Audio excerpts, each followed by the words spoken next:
Hello friends, welcome to KD Academy. मेरा नाम कविता है। मैं एमए बीएड सीटेट और यूजीसी नेट क्वालिफाइड हूँ।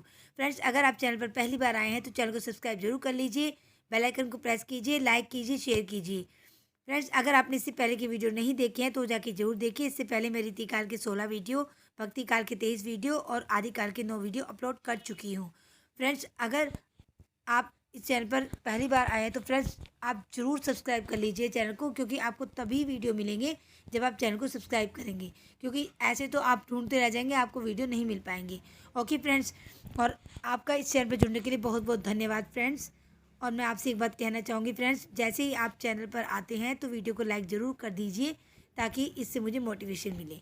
ओके फ्रेंड्स, चलिए शुरू करते हैं। रीतिकाल अभी फिनिश ही होने वाला है। आज और कल में वीडियो बनाऊंगी, 2 वीडियो में ही ये फिनिश हो जाएगा। ओके फ्रेंड, इसके बाद हम आधुनिक काल शुरू करेंगे और बाद में हम उपन्यास कहानी वगैरह लेंगे, सिलेबस वाइज जैसे भी होगा फ्रेंड्स। ओके, चलिए शुरू करते हैं। और आपने अगर पढ़ाई शुरू नहीं करी है तो अभी तक पढ़ाई शुरू कर दीजिए फ्रेंड्स, क्योंकि टाइम बीता जा रहा है। अगर आप अभी पढ़ना शुरू नहीं करा है तो कोई फ़ायदा नहीं है पढ़ने का फिर, क्योंकि अगर आप पढ़ाई करेंगे तभी आप क्लियर कर पाएंगे, ऐसे नहीं कर पाएंगे। जैसे ही आपको टाइम मिलता है आप वीडियो से भी पढ़िए और बुक से भी पढ़िए। चलिए शुरू करते हैं। फ्रेंड्स, हम ये ठाकुर कवि के बारे में पढ़ रहे थे, क्योंकि 3 ठाकुर हैं और ये तीसरे ठाकुर के बारे में है। ये तीसरे ठाकुर जो असली वाले हैं, इन्होंने ठाकुर ठसक के नाम से श्रीयत लाला भगवान दास जी ने निकाला है, पर इसमें भी दूसरे 2 ठाकुर की कविताएं मिली हुई हैं। इस संग्रह में विशेषता यह है कि कवि की जीवन वृत्त भी कुछ दे दिया गया है। ठाकुर के पुत्र दरियाव सिंह चतुर और पौत्र शंकर प्रसाद भी कवि में थे। ठाकुर बहुत सी ही सच्ची उमंग के कवि थे। इनमें कृत्रिमता का लेश नहीं, ना तो इनकी ना। फ्रेंड्स, ये ठाकुर ठसक जो है तीसरे असली वाले हैं, इनके बारे में बता रहे हैं। ये आप ध्यान से सुनिए। ठाकुर बहुत ही सच्ची उमंग के कवि थे। इनमें कृत्रिमता का लेश नहीं, ना तो कहीं व्यर्थ का शब्दांबर है, ना कल्पना की झूठी उड़ान और ना अनुभूति के विरुद्ध भावों का उत्कर्ष। जैसे भावों का जिस ढंग से एक मनुष्य मात्र अनुभव करते हैं, वैसे भावों की उसी ढंग से यह कवि अपनी स्वाभाविक भाषा में उतार देता है। बोलचाल की चलती भाषा में भाव को जो कि त्यों सामने रख देना इस कवि का लक्ष्य रहा है। ब्रज भाषा की श्रृंगारी कविताएं प्राय स्त्री पात्रों के ही मुख की वाणी होती है। अतः स्थान स्थान पर लोकोक्तियों का जो मनोहर विधान इस कवि ने किया, उनसे उक्तियों में और भी स्वाभाविकता आ गई है। यह एक अनुभव बात है कि स्त्रियां बात बात में कहावत कहा करती है। उनके हृदय के भावों की भरपूर व्यंजना के लिए ये कहावतें मानो एक संचित वाड़ में है। लोकोक्तियों का जैसा मधुर उपयोग ठाकुर ने किया है, वैसा और किसी कवि ने नहीं। इन कहावतों में से कुछ तो सर्वत्र प्रचलित है और कुछ खास बुंदेलखंड की है। ठाकुर सच्चे उदार, भावुक और हृदय की पार की कवि थे। इसी से इनकी कविताएं विशेषता समझिए इतने लोकप्रिय हुए। ऐसा स्वच्छ कवि किसी क्रम से बद्ध होकर कविता भला करना कहाँ पसंद करता। जब जिस विषय पर जी में आया कुछ कहा। ठाकुर प्रधानतः प्रेम निरूपक होने पर भी लोक व्यवहार के अनेकांग दर्शी कवि थे। इसी से प्रेम भाव की अपनी स्वाभाविक तन्मयता के अतिरिक्त कवि भी तो ये अख्ती, फाग, बसंत, होली, हिंडोरा आदि उत्सवों में मग्न दिखाई पड़ते। कभी लोगों की शुद्धता, कुटिलता आदि पर शोभ प्रकट करते पाए जाते हैं और कभी काल की गति पर खिन्न और उदास देखे जाते हैं। कभी कर्म को ये कठिन समझते थे। रूढ़ि के अनुसार शब्दों की लड़ी जोड़े चलने की ये कविता नहीं कहते थे। इनके नमूने देखिए फ्रेंड्स। सीखी लीनो मीन मृग खंजन कमल नैन, सीखी लीनो जस ओ प्रताप को कहानी है, सीखी लीनो कल्प वृक्ष कामधेनु चिंतामणि, सीखी लीनो मेरु व कुबेर गिरी आनो है। ठाकुर कहत या की बड़ी है कठिन बात, या को नहीं भूली कहू बंधियात बानो है। ढेर सो बनाए आए मेलत सभा के बीच, लोगन कवित की वो खेल करी जानो है। 10 बार 20 बार बाजी दई है जाही, एते पे न माने जो तो जरन बरन देख। कैसी कहा कीजिए कछुक अपनी करो न होए, जाके जैसे दिन ताही तैसे ही भरन देव। ठाकुर कहत मन आपनी मगन राखो, प्रेम निहसंग रस रंग बिहरन देव। विधि के बनाए जीव जेते हैं जहाँ के तहाँ, खेलत फिरत तिन्ह खेलन फिरन देव। अपने अपने सुटी केहन पे चढ़े दो, सने की नाव पे तेरी।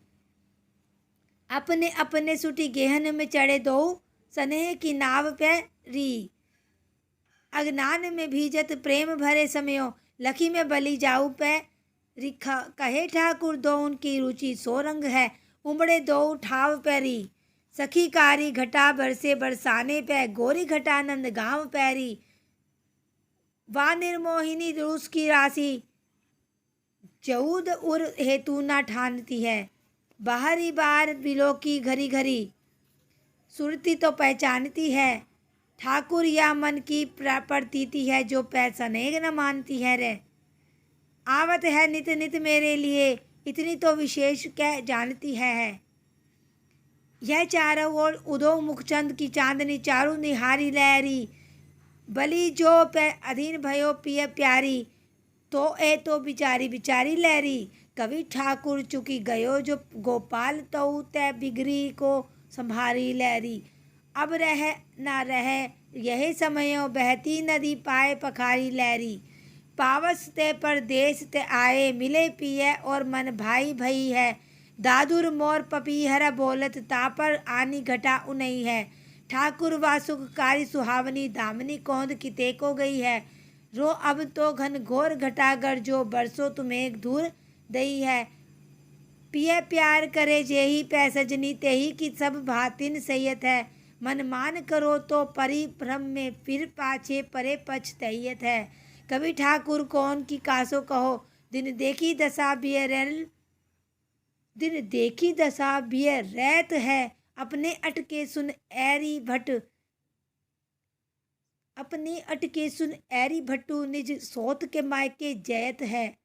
38वें कवि फ्रेंड्स ललक दास है। बेनी कवि के भड़ोता से ये लखनऊ के कोई कंठीधारी महंत जान पड़ते हैं, जो अपनी शिष्य मंडली के साथ इधर उधर फिरा करते थे। अतः संवत 1860 और 1880 के बीच इनका वर्तमान रहना अनुमान किया जा सकता है। इन्होंने सत्योपाख्यान नामक एक बड़ा वर्णनात्मक ग्रंथ लिखा है, जिसमें रामचंद्र के जन्म से लेकर विवाह तक की कथा बड़े विस्तार के साथ वर्णित है। इस ग्रंथ का उद्देश्य कौशल के साथ कथा चलाने का नहीं, बल्कि जन्म की बधाई, बाल लीला, होली, जल क्रीड़ा, झूला, विवाह उत्सव आदि का बड़े ब्यौरे और विस्तार के साथ वर्णन करने का है। जो उद्देश्य महाराज रघुराज सिंह के राम स्वयंवर का है, वही इसका भी समझिए, पर इसमें सादगी है और यह केवल 2 चौपाइयों में लिखा गया है। संस्कृत कवियों के भाव में भी कहीं कहीं रखे गए, रचना अच्छी जान पड़ती है। कुछ चौपाइयाँ देखिए फ्रेंड्स इनकी। धरी निज अंक राम को माता, लहो मोद लखी मुख मृदुर गाता। दंत कुंद मुरकुता सम सोहे, बंधु जीव सम जीव विमोहे। किसले सधर अधर छवि छाजे, इंद्र नील सम गंड बिराजे। सुंदर चिबुक नासिक सोहे, कुमकुम तिलक सिलक मन मोहे। काम चाप सब भ्रुकुटी विराजे, अलक कलित मुख अति छवि छाजे। यह विधि सकल राम के अंगा, लखी चूमती जननी सुख संगा। 39वें कवि फ्रेंड्स है खुमान। ये बंदी जन थे और चरखारी बुंदेलखंड के महाराज विक्रम शाही के यहाँ रहते थे। इनके बनाए इन ग्रंथों का पता है, देख लीजिए इनको फ्रेंड्स, इनको नोट कर लीजिए।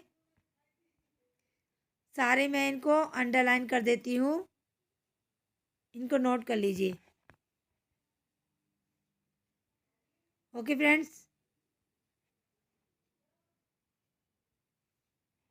अमर प्रकाश संवत 1836, अष्टयाम संवत 1852, लक्ष्य शतक संवत 1855। फ्रेंड्स ये बहुत अच्छी बात है कि इसमें ये संवत के साथ दी हुई है, क्योंकि ये हमें कभी भी कर्मानुसार भी पूछ लेते हैं कि काल कर्मानुसार इनको बताइए। तो ये खुमान कवि की है, नोट कर लीजिए, इंपॉर्टेंट है। हनुमान नक्षिक, हनुमान पंचक, हनुमान पचीसी, नीति विधान, समरसार, युद्ध यात्रा के मुहूर्त आदि का विचार। ये फ्रेंड्स यहाँ से मैं थोड़ा सा आपको दिक्कत होगी, अब ठीक है फ्रेंड्स। ओके। नरदंग सिंह चरित्र संवत 1879, निरी सिंह 25। इसी सूची के अनुसार इनका कविता काल संवत 1830 से 1880 तक माना जा सकता है। लक्ष्मण शतक में लक्ष्मण और मेघनाथ का युद्ध बड़े फड़कते हुए शब्दों में कहा गया है। कुमान कविता में अपना उपनाम मान रखते थे। कुमान समझ गए फ्रेंड्स, कुमान अपने में अपना जो है उपनाम मान रखते थे, ये नोट कर लेना। इनका कवि देख लीजिए। आयो इंद्रजीत 10 कंद को निबंध बंद, बोलियो राम बंधु सो प्रबंध किरवान को है असुमाल को है काल विकराल, मेरे सामोह भय न रहे मान महे शान को, तू सो सुकुमार यार लखन कुमार मेरी, मार बेसुमार को सहेया घमासान को, वीर न चितयो रन मंडल रितया काल, कहर बितया हो जितया मघवान को। 40 कवि फ्रेंड्स है नकल सिंह कायस्थ, ये झांसी के रहने वाले थे और समथर नरेश राजा हिंदुपति की सेवा में रहते थे। इन्होंने बहुत से ग्रंथों की रचना की है जो भिन्न भिन्न विषयों पर और भिन्न भिन्न शैली की है। ये अच्छे चित्रकार भी थे। इनका झुकाव भक्ति की और ज्ञान की और विशेषता, भक्ति और ज्ञान दोनों की ओर विशेषता। इनके ग्रंथों के नाम नोट कर लीजिए फ्रेंड्स, सारे दिए हुए हैं। इनको मैं अंडरलाइन कर देती हूँ सारा।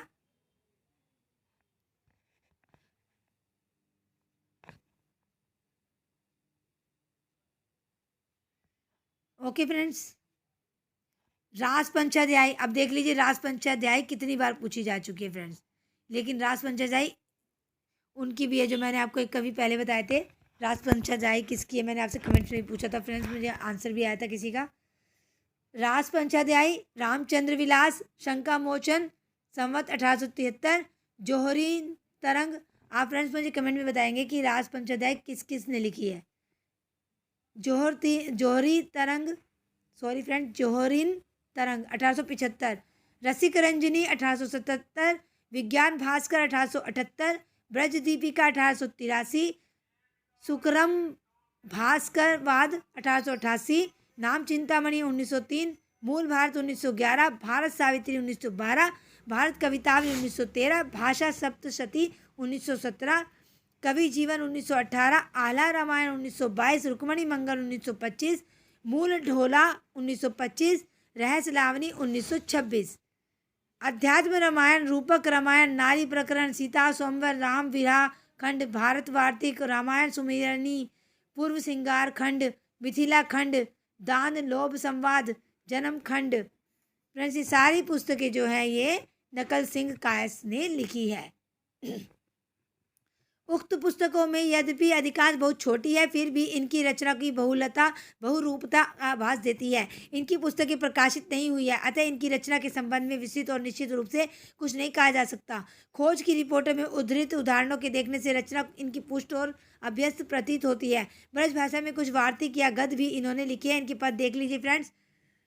अभव अनादि अनंत अपारा, अमन अप्राण अमर अविकारा, अग अनिह आत्म अविनाशी, अगम अगोचर अविरल वासी, अकथनीय अदेत अरामा, अमर अशेष अकर्म अकामा, सगुण स्वरूप सदा सुषमा निधान मंजू, बुद्धि गुण गुणन अगाध वनपति से, भने नवलेश फैलियो विशद महिमे बस, बरनी न पावे पार झार फनपति से, जगत निज भक्तन के कलुषु प्रभंजे रंजे, सुमति बढ़ावे धन धान धनपति से, अवर न दूजो देव सहज प्रसिद्ध है, सिद्धि बर दैन सिद्ध इस गणपति से। 41 जो कवि फ्रेंड्स है राम सहाय दास, ये चौबेपुर जिला बनारस के रहने वाले लाला भवानी दास कायस्थ के पुत्र थे और काशी नरेश महाराज उदित नारायण सिंह के आश्रय में रहते थे। बिहारी सत्सई के अनुकरण पर इन्होंने राम सत्सई बनाई, ये नोट कर लेना फ्रेंड्स। राम सहाय ने राम सत्सई बनाई। बिहारी के अनुकरण पर बनी हुई पुस्तकों में इसी को प्रसिद्धि प्राप्त हुई। इसके बहुत से दोहे सरस भावना में बिहारी के दोहों के पास तक पहुंचते हैं, पर यह कहना है कि ये दोहे बिहारी के दोहों में मिलाए जा सकते हैं। रसज्ञता और भावुकता से ही पुरानी दुश्मनी निकालना नहीं, बिहारी को भी कुछ नीचे गिराने का प्रयत्न समझा जाएगा। बिहारी में क्या क्या मुख्य विशेषताएं हैं यह उनके प्रसंग में दिखाया जा चुका है। जहाँ तक शब्दों की कारीगरी और वाग वैदिज्ञ से संबंध है वहीं तक अनुकरण करने का प्रयत्न किया गया है और सफलता भी हुई है। पर हावों का वह सुंदर व्यंजना विधान, चेष्टाओं का वह मनोहर चित्रण, भाषा का वह सौष्ठव सोशल संचारियों की यह सुंदर व्यंजना, इस सुंदर सत्सय में कहा नकल ऊपरी बातों की हो सकती है, हृदय की नहीं। पर हृदय पहचानने के लिए हृदय चाहिए। चेहरे पर लगी दो आंखों से ही काम नहीं चल सकता। इस बड़े भारी भेद के होते हुए भी राम सत्सई श्रृंगार रस का उत्तम ग्रंथ है। ये फ्रेंड्स नोट कर लेना, राम सत्सई श्रृंगार रस का उत्तम ग्रंथ है। इस सत्सई के अतिरिक्त इन्होंने 3 पुस्तकें और लिखी है, वाणी भूषण, वृत्त तरंगणी, संवत 1873 और ककहरा। 3 पुस्तकें नोट कर लेना फ्रेंड्स, इनकी मैं अंडरलाइन कर देती हूँ।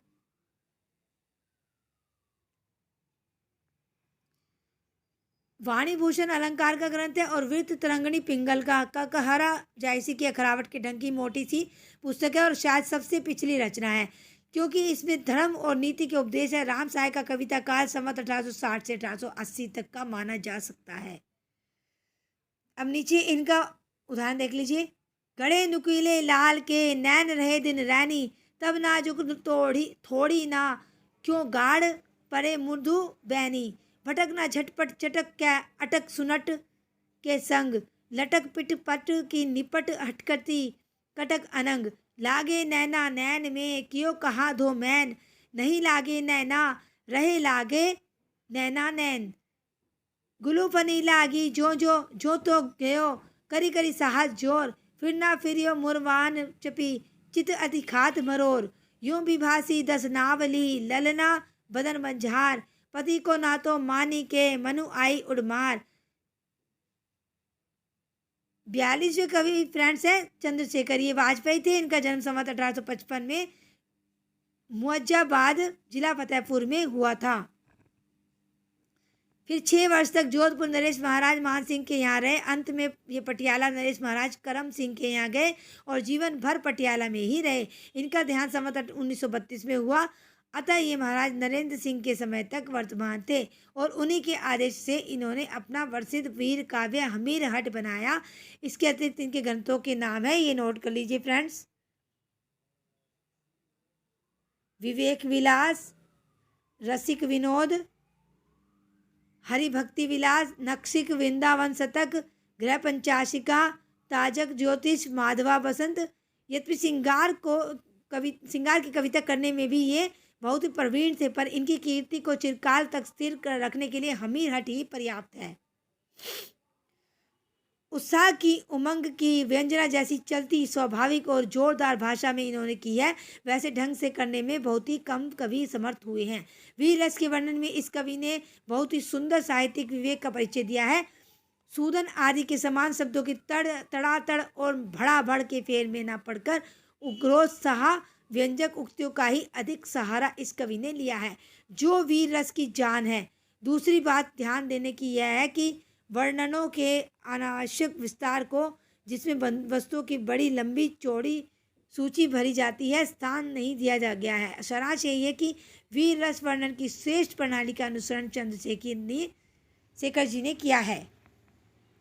रही प्रसंग विधान की बात, इस पर विषय में कवि ने नई उद्भावनाएं ना करके पूर्ववर्ती कवियों का ही सर्वथा अनुसरण किया है। एक रूपवती और निपुण स्त्री के साथ महिमा मंगोल का अलाउद्दीन के दरबार से भागना, अलाउद्दीन का उसे हमीर से वापस मांगना, हमीर का उसे अपनी शरण में लेने के कारण उपेक्षापूर्वक इनकार करना, ये सब बातें जोधराज या क्या उसके पूर्ववर्ती अपभ्रंश कवियों की ही कल्पना है, जो वीर गाथा काल की रूढ़ी के अनुसार की गई है। गढ़ के घेरे के समय गढ़पति की निश्चितता और निर्भीकता व्यंजित करने के लिए पुराने कवि गढ़ के भीतर नाच रंग का होना दिखाया करते थे। जायसी ने अपनी पद्मावत में अलाउद्दीन के द्वारा चित्तौड़गढ़ के घेरे जाने पर राजा रतन सेन का गढ़ के भीतर नाच करना और शत्रु के फेंके हुए तीर से नर्तकी का घायल होकर मरना वर्णित किया है। ठीक उसी प्रकार का वर्णन हमीर हट में रखा गया है। यह चंद्रशेखर की अपनी उद्भावना नहीं, एक बंधी हुई परिपाटी का अनुसरण है। नर्तकी के मारे जाने पर हमीर देव का यह कहना क्या उठना कि हट करी मडियो युद्ध वृथा ही केवल उनके तात्कालिक शोक के आधिक्य की व्यंजना मात्र करता है। उसे करुण प्रलाप मात्र समझना चाहिए। इसी दृष्टि से इस प्रकरण के करुण प्रलाप राम ऐसे सत्य संग और वीरवती नायकों से भी कराए गए हैं इनके द्वारा उनके चरित्र में कुछ भी लाछन लगाता हुआ नहीं माना जाता। लाछन फ्रेंड्स, लाछन मतलब कि किसी के को मतलब किसी को गलत सलत कहना, लाछन। एक दृष्टि हमीर हट की अवश्य खटकती है। सब अच्छे कवियों ने प्रतिनायक के प्रताप मतलब किसी की निंदा करना, प्रताप और पराक्रम की प्रशंसा द्वारा उससे भिड़ने वाले या उसे जीतने वाले नायक के प्रताप और पराक्रम की वंदना की है। राम का प्रतिनायक रावण कैसा था? इंद्र, मरुत, यम, सूर्य आदि सब देवताओं से सेवा लेने वाला, पर हमीर हट में अलाउद्दीन एक चूहिया के कोने में दौड़ने से डर के मारे उछल भागता है और पुकार मचाता है। चंद्रशेखर का साहित्यिक भाषा पर बड़ा भारी अधिकार था। अनुप्रास की योजना प्रचुर होने पर भी भद्दी कहीं नहीं हुई। सर्वत्र रस में सहायक ही है। युद्ध, मृग्या आदि के वर्णन तथा संवाद आदि सब बड़ी मर्मज्ञता से रखे हुए हैं। जिस रस का वर्णन है ठीक उसी उसके अनुकूल पद विन्यास है। जहाँ श्रृंगार का प्रसंग है वहीं यही प्रतीत होता है कि किसी सर्वश्रेष्ठ श्रृंगारी कवि की रचना बढ़ गए हैं। तात्पर्य यह है कि हमीर हट हिंदी साहित्य का एक रत्न है। तिरिया तेल हमीर हट चढ़े न दूजी बार, वाक्य ऐसे ही ग्रंथों में शोभा देता है। नीचे कविता है इनकी, देख लीजिए फ्रेंड्स। या फ्रेंड्स ये कविता हम इनकी कल पढ़ लेंगे, आज के लिए इतना ही काफ़ी है। कल ही फ्रेंड्स रीतिकाल हमारा फिनिश हो जाएगा, फिर उसके बाद हम आधुनिक काल शुरू करेंगे। और फ्रेंड्स उम्मीद है आपने अभी पढ़ाई शुरू कर ही दी होगी। मैं आपको बार बार मोटिवेट करती हूँ फ्रेंड्स, पर मुझे लगता नहीं कि आप मोटिवेट होते हैं मुझसे। आप मुझे बताइए फ्रेंड्स कमेंट करके कि मेरे वीडियो आपको अच्छे लग रहे हैं या नहीं, ये आपके काम आ रहे हैं या नहीं। ओके फ्रेंड्स, और अब फिर कल मिलते हैं। कल तक के लिए बाय फ्रेंड्स, और लाइक ज़रूर कीजिए फ्रेंड्स मेरी वीडियो। जैसे ही आप चैनल पे आते हैं फ्रेंड्स, सबसे पहले वीडियो को लाइक ज़रूर कीजिए, इससे मुझे मोटिवेशन मिलता है। ओके फ्रेंड्स, चलिए कल फिर मिलते हैं। कल तक के लिए बाय, सी यू अगेन।